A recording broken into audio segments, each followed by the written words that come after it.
Salut la gang, encore une fois dans la jungle des affaires. 295e entrevue aujourd'hui. Ben oui, j'ai compte, vous le savez, je suis tannant avec ça, j'ai compte, j'aime ça, c'est le fun. Ça m'excite. Et puis, en passant, c'est 295 histoires capotantes. Parce qu'on aime entendre parler de nos entrepreneurs. On aime ça les entendre dans la vie de tous les jours. On aime ça connaître l'humain derrière l'entreprise. Hein? Alors, aujourd'hui, on se fait plaisir encore. On a des jeunes entrepreneurs brillants qui ont plein d'idées, plein de défis, qui sont capotés. Anthony Blais qui est avec nous aujourd'hui. Bonjour, Anthony. Bonjour, Régent. Ça va bien? Oui, ça va bien. Merci beaucoup d'avoir accepté mon invitation. Ça fait plaisir, C'est super le fun. C'est comme que je te disais tantôt, c'est mon premier podcast. Donc, oui, c'est ça, c'est du lance. Ouais. Tout le monde parle de podcast, moi j'embarque. C'est ça, la nouvelle tendance. J'en écoute beaucoup des podcasts. Oui, j'en écoute? Oui, j'en écoute beaucoup. Mais non, c'est ça mon premier. C'est une super expérience. Je pense que ça va être le fun de pouvoir parler de mon parcours et de mon entreprise aussi. Qu'est-ce que j'aime des podcasts, c'est que tu l'écoutes à l'heure que tu veux, quand tu veux, et puis tu peux peser sur pause, t'en aller faire d'autres choses, revenir. Tu sais, on est loin de l'émission de télé que t'es pogné devant, là, puis qu'il faut t'écouter, tu sais, puis il faut que tu sois attentif, et puis tu peux la réécouter 2 fois, puis 3 fois, puis 4 fois, puis aujourd'hui, les plateformes de podcasts comme Balado, Spotify, SoundCloud, pour ne nommer que ceux-là, tu peux faire une recherche, tu peux aller voir. Hey, Anthony Blais, c'est qui ça? On clique là-dessus, on l'écoute. On peut avancer à 30 minutes, on peut reculer à 10 minutes. C'est ça qui est le fun. Le côté Zoom qu'on fait aujourd'hui ensemble, Anthony, ça nous permet de se voir la bête, nous deux, comme si tu étais venu dans nos studios, mais aussi ça permet aux gens de nous voir. Bon. Mais là, ce qu'on va faire aujourd'hui, la beauté du Zoom, c'est qu'elle nous permet de partager l'écran. On va mettre ça plus le fun un petit peu. Hein? Parce que de nous voir la face, les deux, c'est pas ça que le monde veut. Hein? Ils veulent plus aller voir c'est qui c'est Anthony, c'est quoi sa business, puis comment ça marche son affaire-là. Puis quand je disais tout à l'heure une équipe, c'est que tu n'es pas tout seul là-dedans. Hein? D'abord, ton entreprise, tu vas nous présenter ça, GPHY tout à l'heure. Mais avant, on veut savoir, toi, 26 ans, ça arrive de où, ça, la base des affaires? Oui, en fait, moi, je suis un jeune homme originaire là, de l'Abitibi-Témiscamingue. Donc, je viens d'Amos. J'ai grandi là. Mes parents viennent de là. Oui, c'est un beau coin. Moi, je suis un grand fan de nature, là, dans le plein air, tout ça. Donc, c'est une belle place pour ça, là, la pêche, la chasse. C'est super. Moi, j'ai grandi là-bas, en fait. Je suis fait mon primaire, mon secondaire là-bas. Donc, c'est ça. Mon père était un chasseur? Oui, mon père, c'est un chasseur. On allait à la perdrix et à l'Orignal quand j'étais plus jeune. Là. C'était. Je vais toujours à la perdrix. Là. Souvent, dans le temps des fêtes, moi et ma famille, on y va. Mais non, on est. Mon père, il a arrêté de chasser dans les dernières années. Là. Il était par manque d'intérêt, là, un peu, là, mais quand j'étais plus jeune, il le faisait beaucoup. Oui. C'est une passion, ça. C'est parce qu'il faut. C'est niaiseux, mais moi, j'ai un ami, là, chasse et pêche, tout ça. Là. Faut que tu sois en forme pareil, là, tu sais.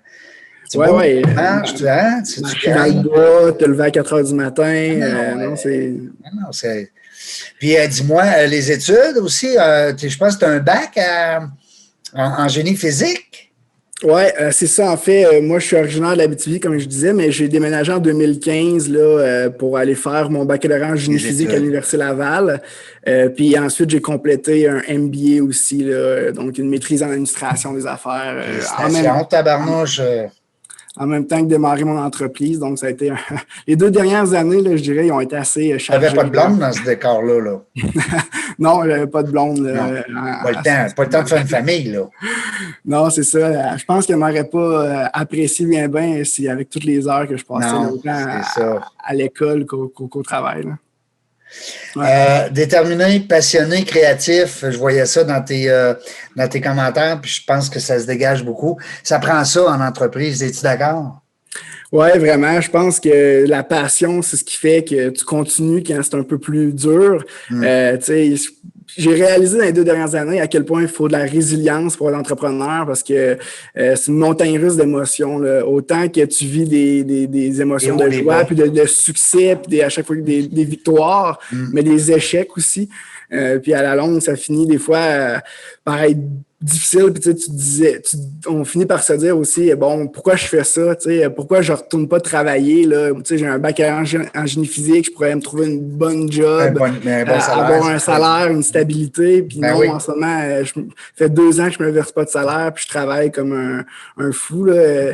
C'est ça. Faut avoir la résilience, puis je pense que c'est la passion là, qui fait. Puis la créativité, je pense, ça permet aussi de résoudre toutes ces embûches-là qui viennent à nous. Là. Donc, créativité, passion, puis être déterminé. Oui, parce que ça n'arrête pas. Hein? Les entrepreneurs, la plupart que je reçois en entrevue, on est toujours d'accord, tout le monde, pour dire que le petit hamster, là, Seigneur qui vire. Hein? Oui, c'est dur des fois de l'arrêter le soir quand tu arrives chez toi. Puis avec la pandémie cette année, j'ai trouvé ça encore plus difficile là, parce que travailler de la maison, ça fait que tu n'es pas capable de détacher ton milieu de travail de ton lieu de vie. Là. Ouais. Fait que, tu sais, moi, mon bureau était dans ma chambre. Donc là, je me lève, travaille dans mon bureau, je me recouche. Ouais. Ça finit par être dur sur le cerveau parce que tu n'es pas capable de faire un peu la distinction entre ta vie et le travail. Puis c'est ça, c'était une année plus difficile, je dirais. Vos bureaux, ça, dans le Bourgneuf, tu me disais, je pense? Non, nous, on est sur boulevard Versant-Nord, plus à Sainte-Foy. Oui, exact. Proche de l'Université Laval. Versant-Nord, c'est ça. Oui, exactement. Puis là, les bureaux étaient fermés? Oui, c'est ça. Ouais. On pouvait, pendant la première, la deuxième et la troisième vague, là, ça allait comme refermer, réouvert. Là.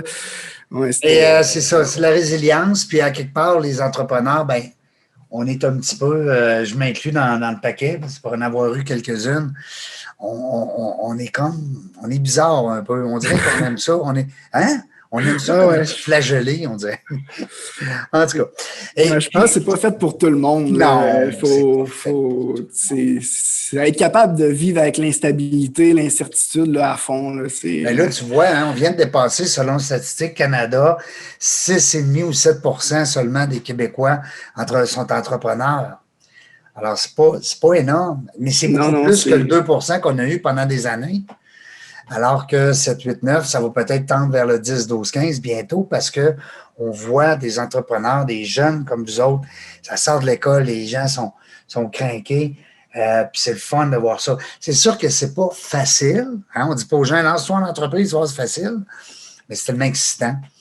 Ta première entreprise, parle-nous de ça, j'ai trouvé ça tellement drôle quand j'ai vu l'âge surtout. Ouais.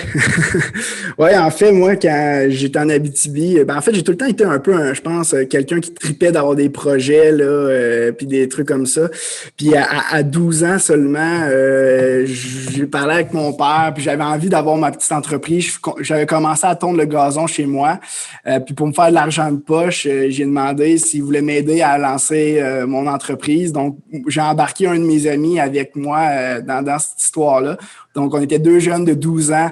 On s'est lancé une entreprise de pelouse. En fait, on faisait les pelouses dans notre quartier. On a comme fait des brochures. On est allé porter ça en ville. On faisait du porte-à-porte là, pour aller chercher nos clients. Donc, mes premières expériences de vente, c'était ça. Là, tu calculais quoi? Tu calculais, mettons, faire un terrain, ça me prend tant de temps. Après ça, j'ai un petit peu de dépenses de paperasse et puis tout ça. Puis, je m'ouvre un compte de banque, puis ouais, go. On fait du profit. Exact. C'est ça. On avait déterminé selon la grosseur du terrain, on faisait une soumission. Là. Fait qu'on allait voir, on allait évaluer. Puis là, mon père, il dit OK, tu devrais charger tel prix pour qu'on faisait une soumission aux gens. Puis c'est ça. S'ils nous prêtaient leur matériel, par exemple, leur tondeuse, mais là, il y avait un rabais. C'était moins cher. Puis si c'était le nôtre, on chargeait le coût de l'utilisation du. Fait que c'était comme ça qu'on faisait là. Et on montait des petites soumissions, puis on allait porter ça. J'ai fait ça pendant un été, là, un été complet. Puis, c'est ça. Ça a été. J'ai réalisé que c'était beaucoup de travail pour peu de gains quand même. On demandait peut-être pas assez cher à cette époque-là, ou je sais pas. Des fois, quand tu divises ton taux horaire, tu te dis, mais ça, mon entreprise n'est pas payante. Oui, c'est ça. La chose, je pense qu'on avait sous-estimé, c'était le temps de se déplacer là-bas. Ça nous prenait des fois 15-20 minutes d'y aller, 15-20 minutes à revenir. Puis là, Des bon, fois, quand tu l'oublies, 40 ça fait minutes, quand puis même j'ai une pas. heure, là. C'est ça, j'ai même pas encore eu de paye là-dessus. Là. Mais tu sais, à 12 ans, bon, j'ai peut-être fait un Ouais. 600 dans l'été, puis j'étais bien content. Là. C'était C'est ça. Tu as mon moins de petit argent. dépenses aussi hein, qu'aujourd'hui. Vous êtes combien dans votre équipe là, présentement chez GPHY? G5, tu m'as dit. Ouais, G5, ouais. En fait, ouais, on est rendu une équipe de 11 puis bientôt 12. Fait que Félicitations. ça grossit à vue d'œil. Là. En 2 ans, on est parti on est 4 cofondateurs, en fait. Puis là, on est rendu une équipe de 12, 11. On va être 12 dans les prochaines semaines. Là. Félicitations. On va avoir le temps d'y en venir. Dis-moi, tu as eu une autre entreprise aussi. Oui, c'est ça. Plus tard aussi, elle est spéciale, celle-là. Oui, à 14 ans, après, on était rentrés au secondaire, moi puis un autre de mes amis, en fait, on cherchait des calottes puis des souliers sur Internet. Tu sais, on commençait, là, Internet, c'était encore à l'époque où que Internet était branché avec le téléphone de la maison. Là, Oh, on ne oui. pouvait pas appeler Fallait que en tu même lâches temps. la Là. ligne là, pour. Exact. Puis là, on avait trouvé un site Internet chinois qui vendait des souliers puis des casquettes, des souliers Nike, Adidas. Des vrais ou des imitations? C'était des imitations OK. qu'on achetait, nous, à 20 25 puis qu'on revendait 65 à l'école. Mais tu sais, si tu les achetais en magasin, c'était 120 puis Ouais.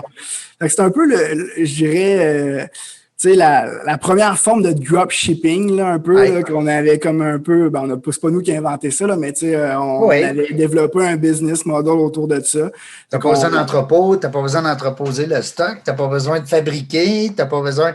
Je comprends. Exact. Nous, dans le fond, on amenait un genre de catalogue à l'école, on montrait ça, les jeunes en parlaient avec leurs parents, puis ils revenaient avec l'argent, puis nous, on le livrait directement à leur porte, on commandait sur le site, puis ça a été une belle expérience. Ça a bien marché au début. 14 ans, il a dû penser. Les jeunes là, qui nous écoutent, là, qui ont 18, 20, 22 ans, vous étiez à 14 ans. C'est ça que ça fait, les Anthony Blais. Ça commence Non, mais c'est vrai. C'est les entrepreneurs, c'est ça.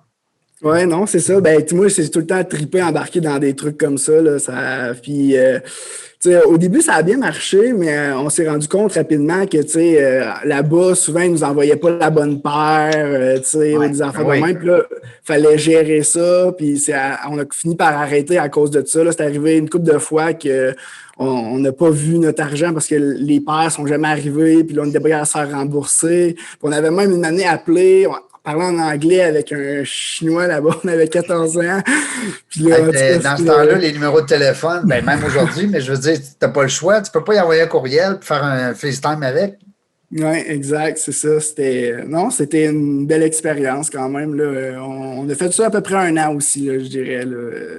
Puis après ça, j'ai commencé à travailler chez McDonald's. Fait que c'était pas mal ça qui prenait une bonne partie de mon temps. Fait que oui, tu as travaillé chez McDonald's, c'est vrai.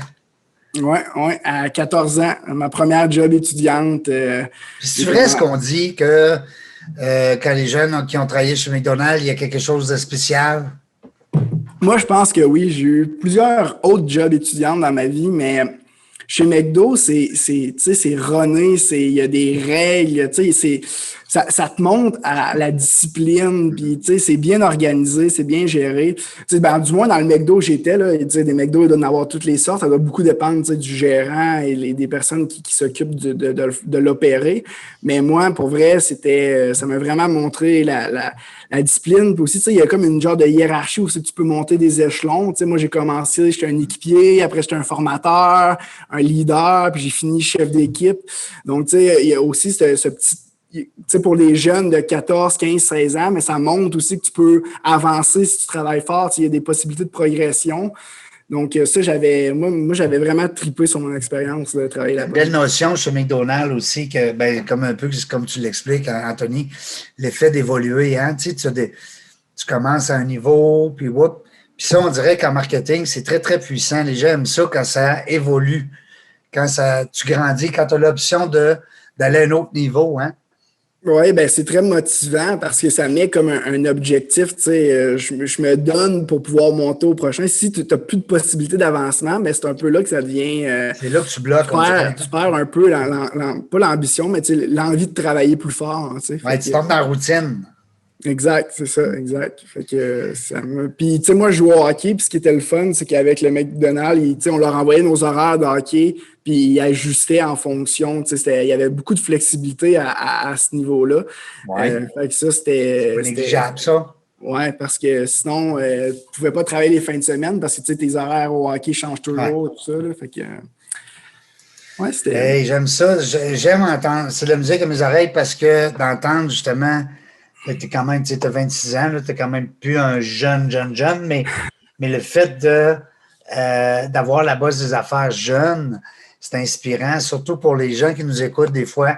Les parents aussi, des fois, qui regardent leurs enfants, me disent ouais, c'est-tu parce qu'il n'est pas bon à l'école qu'il ne fera pas un entrepreneur? Peut-être pas. Non. Peut-être le contraire. On ne le sait pas. Alors, c'est important de garder toujours cette ouverture-là, pareil. Tu me parlais tout à l'heure d'université, puis je ne voudrais pas l'oublier parce que je collabore beaucoup avec l'Université Laval. Je présente une formation depuis 2014 à un groupe de jeunes entrepreneurs.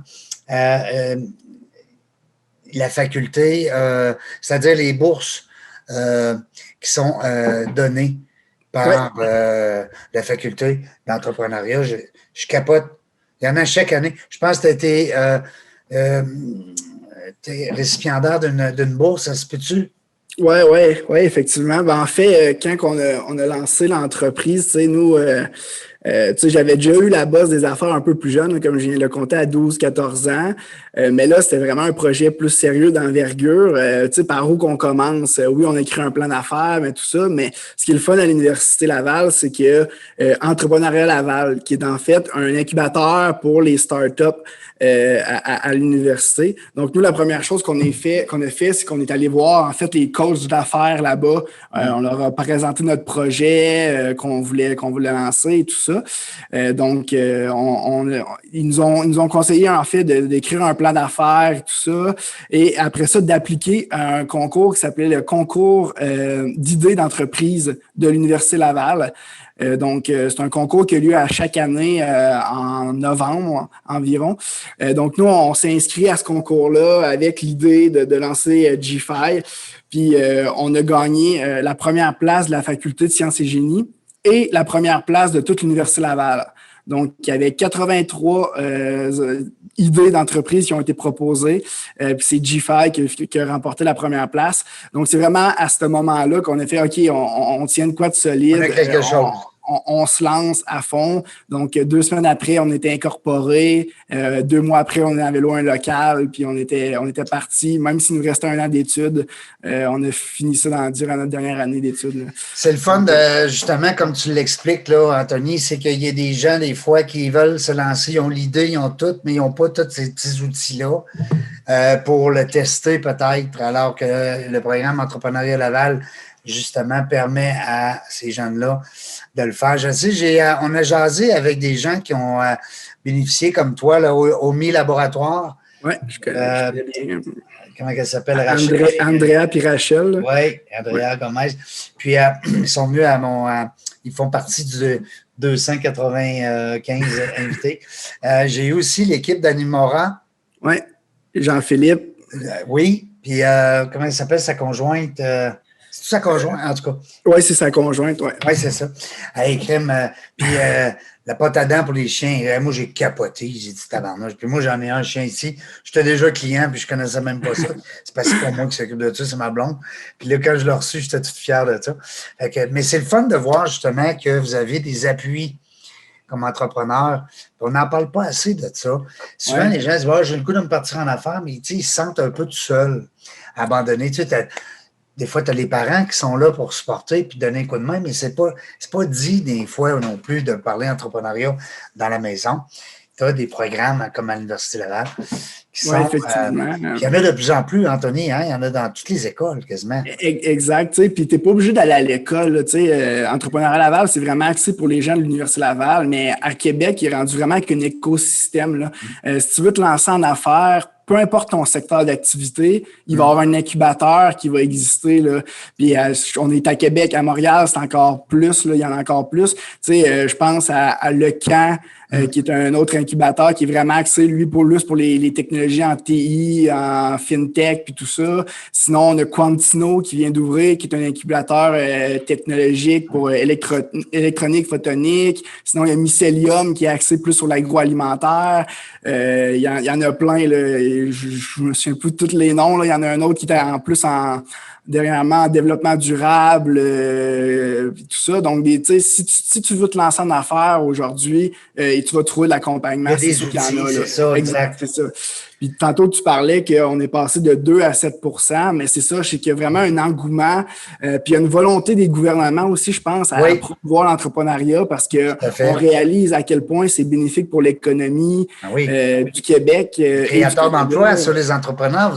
Vous êtes les créateurs d'emplois nos jeunes qui vont. Parce que là, si on dit 7 % d'entrepreneurs, bien, ça reste qu'un 93 % qui n'est pas entrepreneur. Exact, c'est ça. Alors, ça prend des gens pour les entreprendre, du moins les garder comme employés. Donc, ça prend des entrepreneurs. Je trouve ça le fun. Je fais le tour là, comme ça de tes concours entrepreneuriat avec IMDD. L'autre projet de l'Université Laval, je pense. Non, ça, en fait, c'est organisé par en fait, c'est un organisme pour les ingénieurs, en fait, là, qui organisait un concours d'innovation qu'on a appliqué. On a été finaliste là, au niveau provincial là, dans ce concours-là. Oui, le Génium 360. Oui, c'est ça, exact. Okay, je pensais que c'était l'Université Laval qui parrainait cette...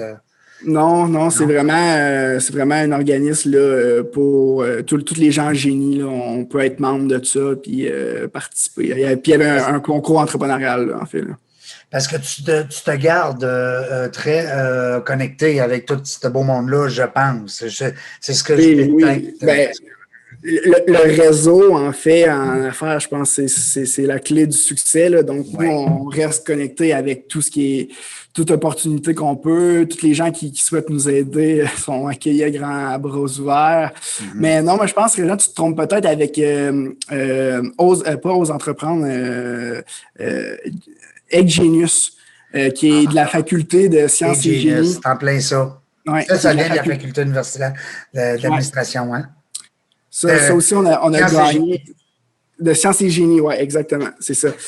Ça, on a gagné en fait, il y a 3 niveaux de bourse là, avec Genius. Là, une bourse, puis nous, on a gagné le plus haut niveau qui est la bourse en vol. C'est quand tu te lances vraiment en affaires. Puis on a gagné le prix coup de cœur aussi. Fait qu'on a gagné deux prix en. Quand même. Le prix coup de cœur, je pense que c'est les gens comme nous autres qui sont dans la salle. Hein? C'est ça, hein? C'est le public, hein? Ou les anciens étudiants.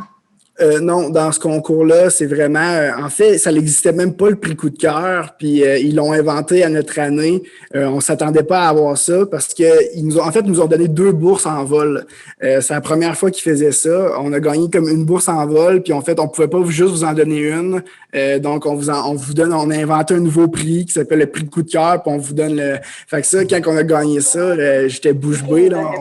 On pensait même pas que ça se faisait gagner un prix coup de cœur. Puis depuis cette année-là, ben, ils l'ont comme implanté, là, je pense, d'année en année. Là. Mais nous, en 2019, on est Vous étiez les premiers coups de cœur de... Exact, c'est ça, exact. Ouais.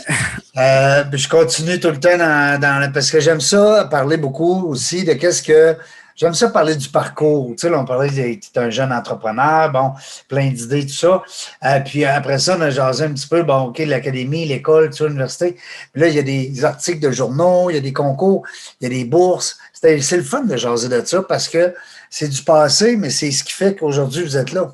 Hein? Oui, effectivement. Puis tu sais, c'est ces bourses-là qui nous ont donné un coup de pouce. Puis c'est tellement un effet boule de neige. Là, on a gagné le concours d'idées. Ça nous a donné le coup de pouce. Ça prenait pour se lancer, aller s'incorporer, se louer un local. Après ça, on a gagné Eggenius. Qui nous a permis, c'est quand même 20 000 $ qu'on a gagné. Fait qu'on on a pris la décision à ce moment-là de travailler à temps plein pendant l'été sur notre entreprise. Puis en gagnant cette bourse-là, on est allé chercher un prêt de la BDC, une subvention du MEI. Puis là, ça déboule comme ça. Puis finalement, après 2 ans, on a levé presque un peu plus qu'1,5 million de financement. Donc, ça a juste commencé avec ces petits concours-là. Puis ça fait vraiment un effet d'amplification. Là. Donc, ça te permet de tester ton produit au maximum. Tu sais, ça te permet de savoir, ben, j'ai vraiment un marché là, qui m'attend, là. Exact. Ben, c'est sûr que ça sert de confirmation qu'il y a des gens qui croient en ce que Ben tu oui, fais, mais exact. ça l'aide aussi à le développer le produit parce que quand tu te lances dans une innovation, c'est tout le temps ça prend du temps, ça prend de l'argent développer ça. Ouais. Donc, puis tu sais aussi des histoires de brevets, aller chercher tout ça. Donc, non, c'est le fun de voir qu'au Québec, Beaucoup d'expérience. Tu sais, là, tout ce que tu viens d'énumérer, c'est énormément d'expérience. Tu n'apprends pas ça sur un banc d'école, là. non, non, l'entrepreneuriat, je pense, si tu l'apprends en le faisant, là, tu sais, Mais, hein? c'est vraiment, t'apprends pas, tu sais, j'ai fait un MBA en entrepreneuriat, puis quand même, il y a rien comme travailler à tous les jours puis le faire, là, tu sais. Être là, Euh, ouais. Être sur le exact. terrain. Ouais, exact. Puis, tu sais, Est-ce des que. fois, je parle avec des gens, puis ils me disent, ouais, mais tu te sens assez prêt pour le faire ou tu te sens assez compétent. Non, mais faut que je le fasse, tu sais, je veux dire, je vais l'apprendre. Tu sais, j'ai pas les connaissances, mais je vais les acquérir, ces connaissances-là. Je sais que j'ai les compétences, j'ai peut-être pas les connaissances, mais j'ai les compétences, tu sais. Fait que je pense souvent, les gens qui ont peur de se lancer, ils ont l'impression qu'ils n'ont pas les connaissances, ne savent pas comment faire.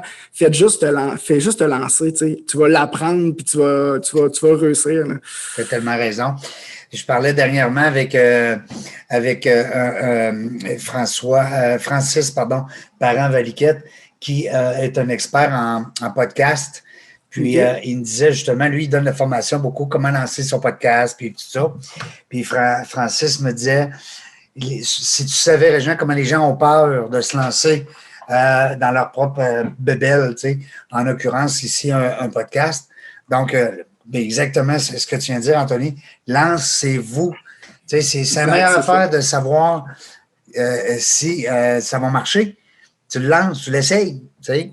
Exact. Puis tu vas faire des erreurs, mais tu sais, c'est avec ces erreurs-là que tu apprends puis tu t'améliores, là. Absolument. 100% des personnes qui se sont lancées, ils ont fait des erreurs, là. Tu sais, c'est normal. Ah oui. Bill Gates, en lançant Microsoft, il a fait une panoplie d'erreurs, j'en suis sûr, là. Tu sais, c'est comme. Exact. Mais il l'a fait. Tu sais, Il faut ça. se lancer. Exact. Comme tu dis. Mais tu sais, les entrepreneurs, on dira ce qu'on voudra. On a un paquet de défauts, on a un paquet de qualités, mais il y a une chose, c'est sûr, c'est qu'il y a toujours cette espèce de notion de persévérance, de dire non, tabarouette, c'est pas vrai, je vais l'essayer, puis je vais l'avoir, puis je vais. Il y a quelque chose dans l'entrepreneuriat qui est fort là-dessus, trouves-tu? Ouais, ben moi, je décris ça comme étant la résilience, là. Être capable de continuer, puis d'être accroché, puis de croire en ce que tu veux, puis de persévérer. Je pense que c'est essentiel, là. Sinon, c'est tellement facile de juste débarquer puis aller faire autre chose, là. L'affaire la plus facile. Hein? Abandonner, il n'y a rien de plus facile que ça. Exactement, exactement. C'est-tu ta première entreprise, à part les petites business que tu as faites quand tu étais jeune, mais. C'est ma première vraie entreprise, là, je dirais, que je déclare qu'on fait un rapport d'impôt à la fin. On fait un rapport d'impôt. Ouais. Quand tu étais étudiant, il y a quelques années, parce que c'est quand même récent, tes graduations, est-ce que tu étais en ingénierie à la fin? Oui, en fait, moi. Tu travaillais là-dedans? C'est ça. Moi, en fait, j'ai fait un baccalauréat en génie physique. Puis pendant mon baccalauréat, j'ai fait des stages. J'ai travaillé dans des entreprises. J'ai travaillé entre autres chez Telops, qui est une compagnie de Québec qui fait des caméras infrarouges. Donc, j'ai travaillé 2 étés là-bas. Sinon, en première année, c'est plus difficile de se trouver un stage parce que, tu sais, les entreprises, ils recherchent des gens avec au moins un 2 ans d'école, un peu. Fait que j'étais retourné en Abitibi. J'avais travaillé dans une mine, dans une usine d'or. Donc, je travaillais en génie électrique là-bas. Donc, c'est ça. Donc, ça, c'était mon premier stage. Puis les 2 autres, j'ai fait chez Telops à Québec. Puis c'est ça, ça a été des belles expériences, là, vraiment. Là, j'ai appris beaucoup dans ces trois expériences-là. Qu'est-ce qu'on fait dans une mine? Puis c'était quoi concrètement ton travail? Ça ressemblait à quoi? Oui, en fait, moi, je travaillais avec les ingénieurs électriques, puis on faisait beaucoup dans l'automatisation, maintenance, prévention. Puis, fait qu'on gérait beaucoup tous les automates, les capteurs dans l'usine. Donc, moi, j'étais vraiment dans l'usine, là, où c'est qu'il extrait l'or de la roche. Là, donc, Okay, toi, c'était de l'or? C'était une mine d'or? C'est une mine d'or. Ouais. Non, c'était une mine d'or. Là. En fait, canadienne malartic, peut-être tu as déjà entendu parler. Là. Canadienne malartic. Oui, c'est pas mal la plus grosse mine d'or à ciel ouvert en Amérique. Là. Donc, c'est une belle expérience. En plus, tu retournes chez toi, dans ton patelin. Oui, exact, c'est ça. Tu sais, l'industrie minière en Abitibi, c'est très fort. Là. La majorité de mes amis travaillent tous dans cette industrie-là. Oui. Mais non, ça a été le fun, mais j'aurais pas fait ça de ma vie parce que moi, ce qui me fait triper, c'est la tech. Là. Tu sais, c'est la technologie, puis je suis allé en génie physique pour ça. Tu sais, j'aimais quand même ça. C'est impressionnant, les machines. C'est des grosses machines, tellement gros que quand ils démarrent l'usine, ils sont obligés d'appeler Hydro-Québec pour leur dire. Puis Hydro-Québec ils doivent couper l'électricité. Ils coupent les autres pour que toi, tu puisses avoir... Oui, parce que quand tu démarres l'usine, il y a comme un gros pic de demande. Là, puis ils sont obligés d'appeler Hydro-Québec. Et eux, ils ferment la ville. Ils ferment les autres, parce que nous autres, on va... Aïe, aïe. Ouais. Fait que ça, c'est impressionnant, mais moi, ce qui me fait triper, c'est vraiment tout plus qui est high-tech. Là. Fait que c'est vraiment... C'est pour ça que c'était une belle expérience quand même. Ouais. Et là, G-Fi, vous avez appelé ça comme ça, pourquoi? Ça vient de où? Oui, c'est une bonne question. En fait, ça, c'est le premier nom qu'on avait mis sur l'idée de l'entreprise. La réflexion n'avait pas été plus longue que ça. C'était pour génie physique. Oui. En fait, l'acronyme des baccalauréats à l'Université Laval a tout le temps 3 lettres. Puis en génie physique, c'est GPH. Puis nous, on a décidé de rajouter un Y pour que ça, faire différent. Puis l'idée était aussi basique que ça. Puis finalement, on l'a appelé de même, on s'est incorporé sous ce nom-là. Puis là, quand c'était le temps de faire notre image de marque et tout ça, on est allé voir des gens, je sais pas si tu connais Simon Atem. Oui, oui, Atem Communication. Ils sont rendus métonomistes, là. En tout cas, je connais très, très bien Simon Atem. C'est bon. On est allé voir Simon, puis c'est avec eux qu'on a fait affaire pour tout ce qui est marketing. Puis on leur a demandé de nous challenger un peu sur notre nom. Puis il disait qu'il y avait tellement une belle histoire qui venait derrière, tu sais, que c'était le génie physique qu'on voulait représenter, en fait, parce que tout le monde sait c'est quoi être un ingénieur civil. Tu sais, ça fait des ponts, ça fait des routes. Un ingénieur électrique, tu sais, ça travaille chez Hydro-Québec, ça fait les réseaux électriques, ça fait ces trucs-là. Mais un ingénieur physicien, ça fait quoi? Tu sais? Ouais. Puis le monde, tu sais, quand je suis rentré dans ce bac-là, toute ma famille me demandait, tu sais, tu fais quoi? Mes oncles, mes tantes. Fait que c'est un peu ça. T'es intelligent, là, tu fais quoi? on veut un petit peu, avec G-Fi, démocratiser le génie physique parce que, en fait, le génie physique, qu'est-ce que ça fait? C'est que nous, on est formé pour, dans le fond, le but d'un ingénieur physicien, c'est vraiment de prendre des découvertes scientifiques puis de réussir à faire de quoi de concret avec. Donc, par exemple, un physicien qui fait une nouvelle découverte dans une université, souvent, ça meurt dans les labos, là, mais nous, on essaie de trouver des applications, bien comprendre ces découvertes-là, puis essayer de les appliquer à des affaires qui sont plus concret dans le quotidien ou dans... Donc, on est vraiment beaucoup dans haute technologie, là, beaucoup dans les lasers, tous les trucs un peu plus high-tech, là. Je voyais m'amener dans tes textes, à quelque part, qu'il y avait une espèce de façon de transférer l'énergie, justement, d'un système à un autre, convertir, je ne sais pas vraiment les bons mots, là, mais c'est un peu ce que je disais dans ton site web. Ça en est une facette de votre travail, là. Exact. En fait, nous, toute notre entreprise est basée sur une publication scientifique qu'on a trouvée qui démontrait une façon de transférer de l'énergie via l'air à des grandes distances, avec des grands rendements. Donc, c'est une université américaine qui a publié ce papier-là. Ils ont déposé des brevets sur une façon de transférer... C'est un phénomène électromagnétique, en fait, qui permet de transférer de l'énergie d'un point A à un point B sans fil. Donc, nous, quand on a vu ça, on a vu la quantité d'applications possibles à cette technologie-là. Donc, on a tout de suite sauté sur l'occasion. Puis maintenant, on est rendu, en fait, licencié de ces brevets-là, de ce papier-là, de où que l'idée est venue, là. Donc, c'est un peu ça qu'on fait, là. On prend une nouvelle découverte, puis on crée un système qui va avoir vraiment un réel impact dans le quotidien des gens. Un peu comme, tu sais, je saute là-dedans parce que je trouve ça intéressant, mais tu sais, le Hélia, là. Oui, notre produit, oui. Votre produit que vous vendez, là, c'est pas vraiment... vous avez pris quelque chose qui existait déjà, vous l'avez comme transformé. C'est un peu ça, là. En fait, Parce que vous autres qui avez inventé ça, là, de recharger rapidement des appareils, ou c'est, corrige-moi là, si je dis n'importe quoi. Non, mais non, tu as tout à fait raison. En fait, nous, c'est pas nous qui avons fait la découverte scientifique du phénomène. C'est ça, je veux dire, toi, tu l'as adapté pour le commercialiser. Nous, c'est ça. Nous, en fait, puis, tu sais, des découvertes scientifiques comme ça, ça prend des laboratoires de fous, puis de l'argent, puis des années de recherche. Nous, ce qu'on fait, c'est qu'on est parti de cette découverte-là, puis on a fait quelle application concrète qu'on pourrait faire qui aurait réellement un impact, tu sais. Puis comment qu'on fait pour l'adapter? Parce que c'est bien beau faire une découverte, mais l'adapter à un produit qui est réel, qui fonctionne, puis qui est commercialisable, c'est un autre défi. Puis c'est un peu là que les ingénieurs physiciens, on arrive. Là. Donc, c'est un peu ça ouais. Donc, on peut voir aussi là, dans l'écran, Elia, en fait, c'est une plaque qu'on installe sous les surfaces de travail comme ça, qui permet de recharger plusieurs appareils. Donc, de la recharge sans fil, ça existait déjà, mais le problème avec les chargeurs qui sont présentement commercialisés, là, c'est que tu peux seulement recharger un cellulaire. Donc, c'est limité en puissance. On ne peut pas recharger un laptop ni une tablette.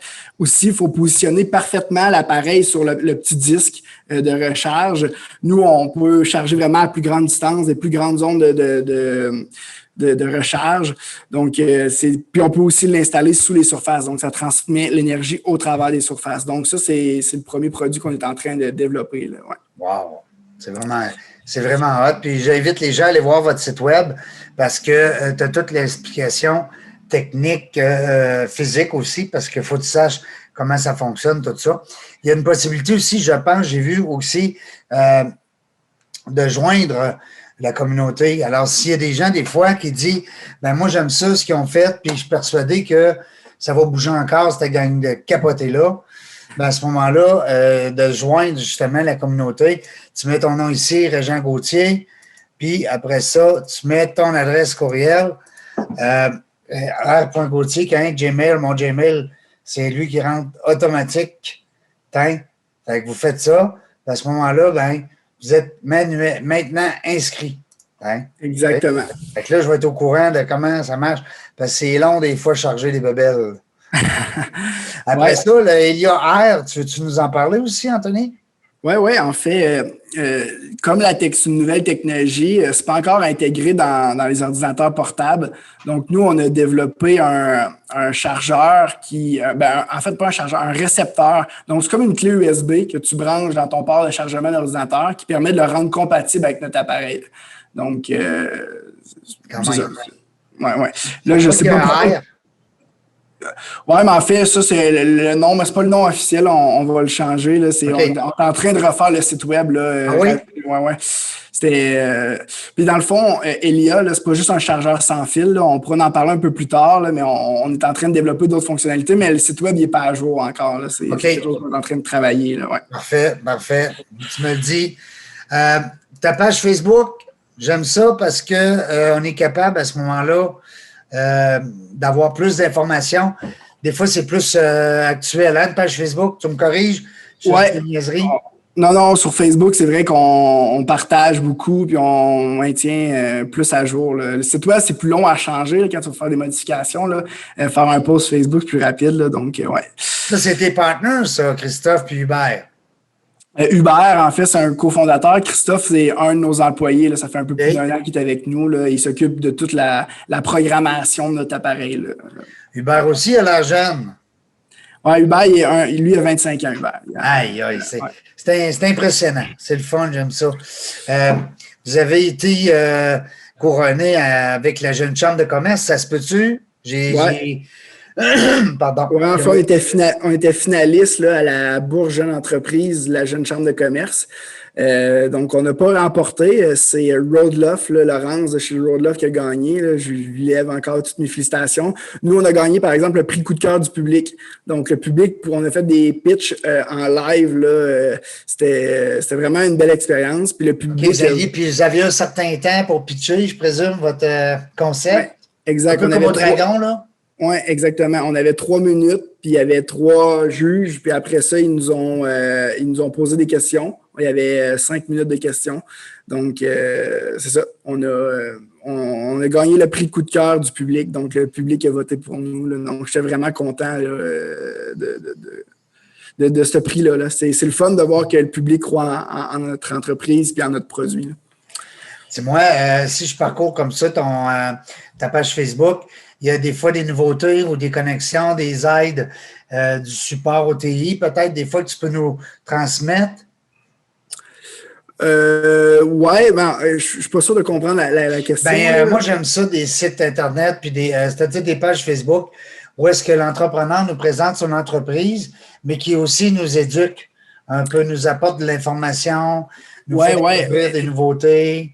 Effectivement, nous, en fait, on essaie de rester beaucoup à jour dans tout ce qui se fait dans le domaine de la recherche sans fil et tout ça.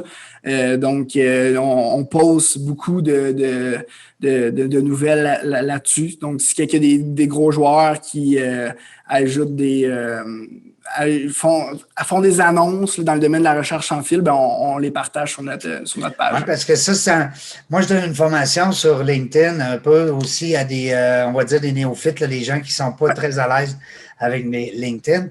Puis souvent, ce qu'on leur dit, c'est justement, parlez-nous un peu de vous sur LinkedIn, mais aussi montrez-nous que vous connaissez soit des concurrents ou des grandes entreprises qui innovent dans votre secteur d'activité, dans votre domaine.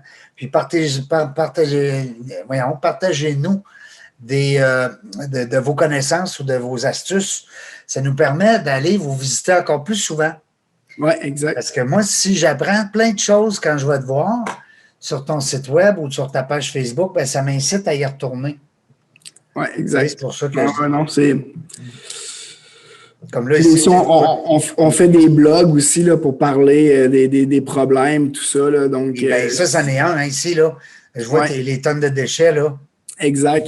Nous, notre vision à long terme avec le produit, c'est vraiment d'éliminer tous les fils puis les déchets électroniques. En plus, c'est tulette des fils, sérieux. Non, mais dans un décor, là, il n'y a pas juste les filles. Moi, je sais bien que ma blonde, quand elle me voit monter une télé et un système, elle dit là, les fils, les m'énervent. On dirait qu'elle a réussi à m'implanter cette. J'ai voir des fils, je capote.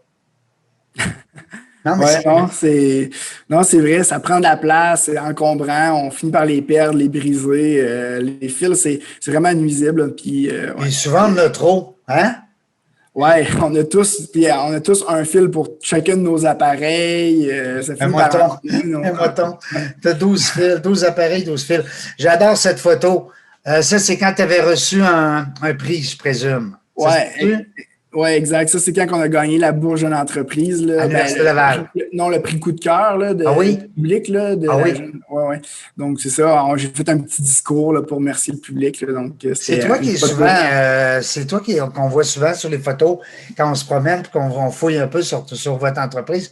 C'est-tu parce que c'est toi dans les 4 boys qui a décidé qu'il y a un peu plus, on va dire, la langue facile, là, comme on dit, t'es plus à l'aise de jaser? Oui. En fait, c'est moi, je dirais, qui est le plus extraverti des 4 gars. Là, donc, c'est moi qui prends un rôle là, de plus être l'image de l'entreprise, puis pitcher au concours et tout ça. Là, donc, c'est Méric, qui est notre directeur financier, cofondateur aussi, en fait un petit peu aussi. Là. Okay. Mais non, c'est ça, c'est vrai que c'est beaucoup moi qui lui, il est plus dans les finances. Oui, lui, il s'occupe des finances. Là, en fait, on les voit, on est les 4, là si on voit la photo. Là. Donc, à gauche, c'est Méric, qui est notre directeur financier. Après, c'est moi, Hubert, Pierre-Étienne. Donc, Hubert, qui est directeur R&D, puis Pierre-Étienne, qui est le directeur des opérations. C'est le fun. À 4, vous avez quoi, 100 ans? Oui, on a 103 ans. 103 ans. C'est impressionnant, j'aime ça, c'est le fun. Écoute, les gens, ta clientèle présentement, les gens qui nous écoutent, là, d'abord, premièrement, est-ce que tu fais juste du B2B, toi, je pense? Tu me corriges, hein? C'est des niaiseries. Oui, en fait, on a longtemps hésité là, entre est-ce qu'on s'attaque au marché du consommateur ou juste de l'entreprise ou des deux. Puis dernièrement, on a pris une décision d'affaires de vraiment se focusser sur les entreprises pour différentes raisons. Là. D'essayer de faire les deux en même temps, c'était un peu une perte de focus. C'est pas le même marketing. Hein? Oui, c'est ça. C'est pas le même marketing. Comme là, notre site web il est plus monté pour le consommateur. Mais c'est pour ça que je dis qu'il est en train de se modifier. Là. Pour le business. On est en train de focuser vraiment plus pour les entreprises, les espaces de travail intelligents. Tu sais, la COVID, elle a beaucoup changé de trucs. La façon dont on travaille. Tu sais, puis je lisais des statistiques dernièrement, puis il y a 78% des entreprises qui vont garder un modèle de travail hybride. Donc, ils vont offrir le télétravail et un espace pour que les gens travaillent, mais les gens n'auront pas un bureau assigné. Là. Ça va vraiment être un espace collaboratif où tu viens travailler ou dans des rencontres, des réunions. Donc, tu sais, ça change beaucoup de choses. Puis on voit beaucoup d'opportunités là, avec notre technologie dans ce marché-là, des espaces intelligents. Bon, c'est ça, j'allais dire, ça va être bon pour vous. Exact. Donc, c'est pour ça qu'on a pris dernièrement la décision de se focusser à 100% sur ces espaces-là, sur le marché de l'entreprise. Pendant que tu es là-dedans, là, les entreprises qui ont des pieds, des mètres et des carrés de superficie, là, ça va faire quoi tantôt? C'est-tu un feeling? Vous autres, avez-vous des grands bureaux présentement?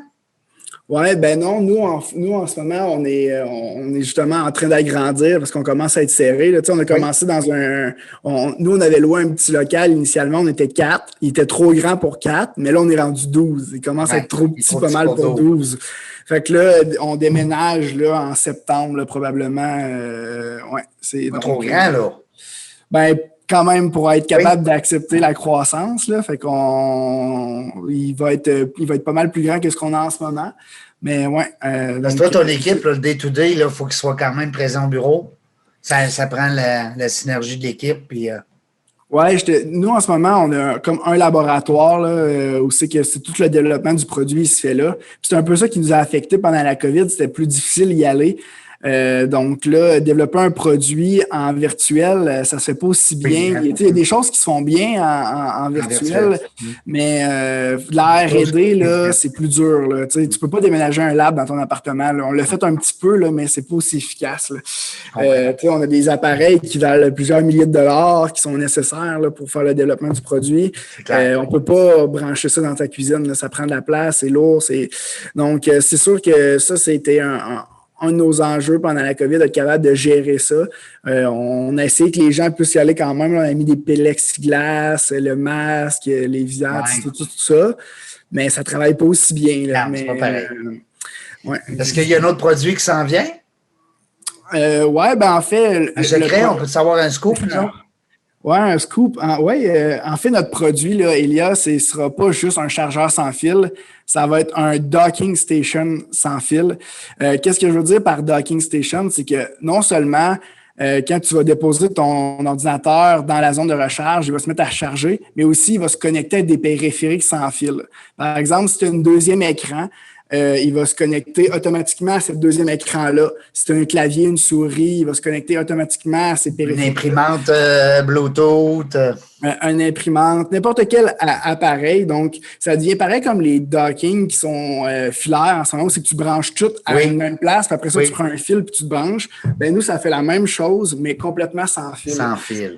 Puis on est en train de développer aussi une plateforme web qui va permettre aussi de gérer un peu la data de nos devices. Par exemple, dans les espaces de travail collaboratif, tout ça, tu vas pouvoir réserver ton bureau. Donc, quand tu vas arriver, le bureau va seulement fonctionner avec ton ordinateur. Aussi, par exemple, si tu es dans une... Il va le reconnaître. Oui, exact. Il va reconnaître que c'est ton ordinateur, puis il va juste permettre le chargement puis la connexion si c'est ton ordinateur qui est déposé dans la zone. Donc, ça va permettre de réserver ton espace comme ça. Aussi, par exemple, si tu as un collègue, dans les espaces classiques, c'est facile, son bureau est toujours à la même place. Donc, tu peux aller le voir. Mais maintenant, avec comment que les espaces de travail sont en train d'évoluer, c'est un petit peu plus... là où il est où. C'est ça, il est où? Il est-tu au 3e étage? Il est-tu dans telle pièce, dans telle pièce? Fait que tu vas pouvoir marquer sur la plateforme web, par exemple, Régent Gauthier. Puis là, je vais voir que Régent, en ce moment, il est au 3e étage, dans la salle numéro 2, sur le 3e bureau. Il est connecté là en ce moment. Fait que si tu veux aller parler avec ton collègue, tu peux aller lui parler. Donc, il y a ces genres de fonctionnalités-là qu'on est en train de développer aussi. Donc, ça devient vraiment créer des espaces qui sont super intelligents, connectés. Tu peux avoir c'est des grandes entreprises qui vont vouloir ce produit-là, genre, je dis n'importe quoi, mais mettons Hydro-Québec ou Desjardins ou... Oui, exactement. C'est eux notre marché. Là. Surtout que c'est eux qui sont en train de repenser à tout comment. Ben oui, c'est ça. C'est en plus ce que j'allais dire. C'est ces entreprises-là qui s'adaptent là, présentement et qui sont en train de réfléchir justement à demain. Exact, c'est ça. Puis ce qui est le fun avec notre technologie, c'est que ça permet vraiment de faciliter cette transition-là entre l'espace plus classique puis l'espace de domaine. L'espace qui s'en vient, oui. Exact. Donc, ça l'élimine. Si on fait un récapitulatif des bénéfices, là, c'est que ça élimine tous les fils de vos espaces de travail. Ça permet de gérer un genre de hot desk manager. Là. Donc, ça permet de gérer les bureaux non assignés. Ça permet de trouver tes collègues. Puis, ça permet aussi de voir l'utilisation des espaces de travail. Donc, les gens qui sont, comme par exemple Hydro-Québec, qui sont à Montréal, ils sont dans une tour, ils ont peut-être 20 étages. Mais là, si tu vois qu'il y a seulement en permanence 5 étages qui sont utilisés, mais tu peux te débarrasser de 15 étages parce que tu vois que de toute façon, avec les gens viennent au bureau juste pour 5 étages. Donc, tu peux aussi optimiser tes espaces comme ça en collectant la data de voir comment que les espaces sont utilisés et tout ça. Là. Donc, c'est intéressant. C'est pour ça que je te parlais des espaces tout à l'heure, parce que je pense que les entreprises qui ont des grands espaces vont, malheureusement ou heureusement, avec la COVID, ce qu'on a vécu, vont devoir s'ajuster.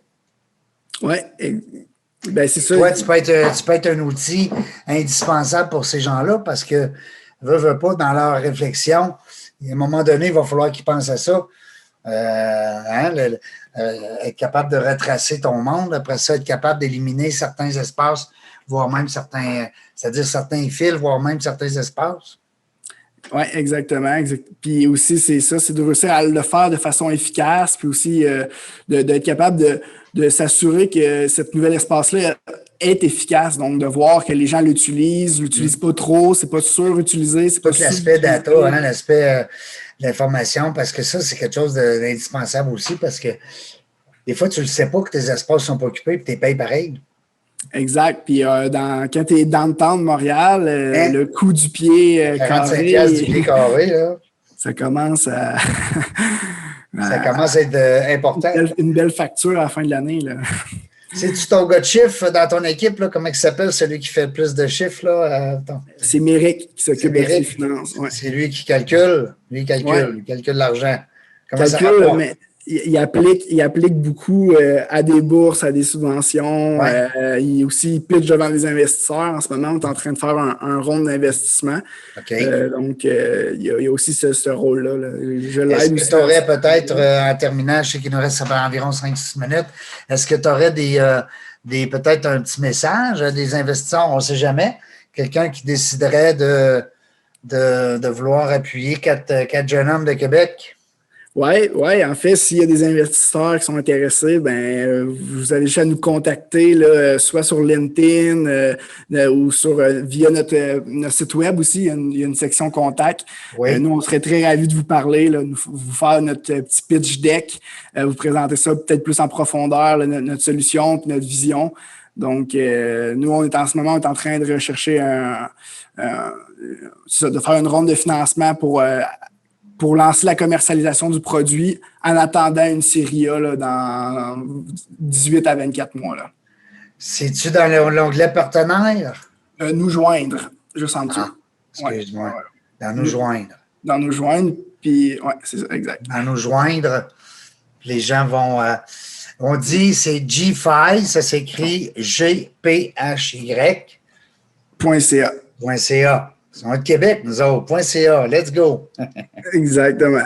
Puis s'il y a des gens de TI, de ressources humaines en ce moment qui nous écoutent, qui sont en train de repenser à leurs espaces de travail, là, la même chose, là, si vous voulez nous contacter, on a eu du financement pour des projets pilotes. On serait ravis de vous aider dans cette transition-là, de rendre vos espaces plus intelligents. la donner. On est là pour vous aider. Donc, il y a des subventions qui sont offertes aux entreprises présentement, puis ça pourrait leur permettre justement de payer vos honoraires. Oui, payer les produits, payer les honoraires, l'installation, formation aux employés. Il y a des programmes de vitrine technologique là, pour tester la mise à l'essai parce que nous, c'est un de nos enjeux. Là, on est peut-être un peu trop d'avance sur notre temps. Notre technologie est assez avant-gardiste. Oui. Donc, c'est de réussir à bien montrer le succès de cette technologie-là. Puis c'est qui les premiers qui vont embarquer. Donc, s'il y a des subventions pour nous aider à trouver ces clients-là en réduisant le coût que ça peut être associé. Là. Donc, tout le monde est gagnant. Exact, tout le monde est gagnant. Donc, c'est ça. C'est le fun en tabarouette. C'est excitant. J'aime ça. Quand je dis que à mes auditeurs, je me vante tout le temps de dire que je reçois des gens le fun, des gens qui nous passent des beaux messages. Là, on a dans ce cas-ci aujourd'hui avec Anthony, on a quelqu'un qui a eu des entreprises en étant plus jeune, la base des affaires quand il était jeune. C'est ça que le monde aime. Il aime ça, entendre des histoires capotées. Vous êtes le nez fourré partout, comme on dit, dans les concours, dans les bourses, ça, grâce à ton partenaire. Donc, ça fait que vous avez gagné. Vous avez gagné de la notoriété, de l'expérience, de l'argent aussi, des montants d'argent qui sont nécessaires à tout entrepreneur qui démarre. Alors, puis de voir que vous êtes encore plein de projets, mais vous avez un produit, puis vous allez le pousser au maximum, puis je suis persuadé que ça va fonctionner parce que c'est l'avenir. L'avenir est... Tu sais, mon grand-père, il disait hier c'est demain. Non, comment il disait ça, donc? Je trouve ça drôle. Hier, c'est demain? Oui, non, demain, c'est hier. Oui, demain, c'est hier. Oui, tu sais, demain, c'est hier, tellement ça va vite. Ouais. Fait que, il y a des affaires, mon grand-père. Anthony, je te remercie beaucoup. Le mot de la fin, peut-être, pour toi, si tu veux remercier des gens, des collaborateurs, souligner des choses qu'on aurait peut-être oubliées. Je te laisse la dernière minute. Oui, ben merci premièrement à toi, Régent, pour cette opportunité-là. Là. C'est mon premier podcast. J'ai adoré l'expérience. Je vais la répéter, c'est sûr. Ouais.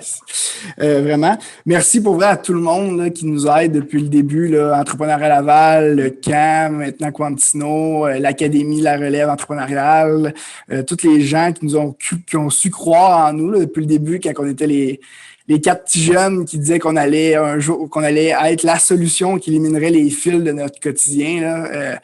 Merci d'avoir cru. On continue de travailler fort. Il reste beaucoup de travail, mais merci à tout le monde. Merci à mes partenaires de s'avoir lancé dans ce projet-là un peu fou avec moi. On est rendu une belle équipe. Merci à toute l'équipe de G5 aussi. Là, on est rendu 12, 11. Je dis tout le temps 12 parce que dans on engage quelqu'un. La 12e personne. Exact, c'est ça. Donc, les 11, vous travaillez super fort. C'est super le fun de voir ça. Fait que, non, puis c'est pas mal ça. Puis un jour, j'espère qu'une petite start-up québécoise va avoir réussi à révolutionner un peu l'espace de travail en éliminant les fils. Puis, c'est ce qu'on souhaite. Nous autres, on va te suivre en tout cas. On avait Anthony Blais avec nous de G5, alors qui s'appelle GPHY. Merci la gang d'être encore là. Merci de m'envoyer des commentaires. J'aime ça. Je vous lis, vous le savez. Je lis chacun de vos courriels. De vos petits messages que vous m'envoyez Facebook, c'est encourageant. Des fois, vous me dites, tu pensais à celle-là, tu pensais à l'autre. Puis des fois, les gens me disent aussi, maudit que c'est une belle personne que tu as reçue. C'est le fun. Oui, on a reçu des entrepreneurs, mais vous avez vu, on a parlé d'un peu n'importe quoi avec Anthony. C'est ça la beauté de la chose. Un gars de l'Abitibi. Hein? Ouais. Tu as dû rêver alors, toi, quand tu étais jeune. C'est pour ça que tu t'es lancé dans c'est ça. Il y avait des pépites d'or en dessous de moi. Oui, des pépites d'or en dessous de ton lit. Quand tu perdais dedans, ton père, il te mettait-tu une pépite d'or au lieu d'un 2$? Non, j'avais un 2$ comme tout le monde. Un 2$. La pépite d'or est dans notre tête. On garde ça dans notre tête, dans nos mémoires. Alors, on va suivre ça, G5. Bon succès, Anthony. Merci beaucoup d'avoir passé une belle heure avec nous autres. Puis, on garde contact. Ouais. OK, c'est vraiment ce qu'on se fait. Et puis, la gang, vous ne le savez pas, mais on va revenir bientôt. On ne sait pas quand, on ne sait pas quelle heure, on ne sait pas avec qui. On va être rendu à 296 entrevues. Alors, avec tous des gens le fun qui nous ont partagé des belles histoires. Merci à Tony, bon succès. Salut la gang. Merci Régent. À la prochaine. Je sais pas.